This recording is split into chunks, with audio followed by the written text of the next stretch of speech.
JIT کی finding آتی ہے، وہ عدالت میں جو آپ فائنڈنگز رکھتے ہیں اس میں کیا چیز سامنے آتی ہے؟ نمبر 1 کہ 3 شوٹر تھے، 2 نہیں تھے، 3 شوٹر تھے۔ ایک تو وہ نوید جس نے گولیاں ماری، دوسرا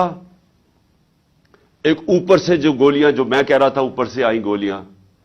وہ اب وہاں بھی ان کے جو گولیوں کے جو شیلز ہوتے ہیں وہ وہاں ملے اوپر، 8 غالباً اوپر ملے، 10 نیچے ملے، اور 2 اور نیچے ملے جو اور مختلف بندوق سے چلائے ہوئے تھے۔ جو گارڈز تھے ہمارے اوپر، ان کی فورینزک جب ٹیسٹ کرایا گیا کسی کی بھی گولی نہیں چلی تھی، کیونکہ جو گارڈ سب سے قریب تھا اس کے تو 6 گولیاں اس کے اندر سے نکلی، تو وہاں تو کسی کے پاس بھی نہیں تھا۔ اور پھر یہ بھی چیز سامنے آ گئی کہ معظم جو تھا، جو معظم شہید ہوا، وہ آپ کوئی بھی اگر آپ کو سوشل میڈیا پہ وہ ویڈیو مل سکتی ہے، اس کا سلو موشن دیکھ لیں۔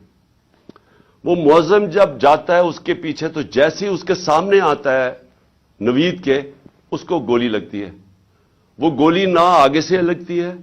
نہ کنٹینر سے لگتی ہے، وہ گولی کہیں دور سے آ کے لگتی ہے اس کے اس طرف،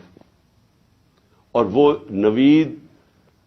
نوید کے لیے وہ گولی تھی۔ معظم راستے میں آ گیا، کیونکہ یہ لیاقت علی خان والا ٹائپ انہوں نے انسیڈنٹ بتانا تھا، کیونکہ فوری طور پہ جو ایک آدمی کو مار کے کہے جی بس ایک آدمی ہم نے مار دیا، تو وہ بچ گیا نوید، اور معظم شہید ہو گیا۔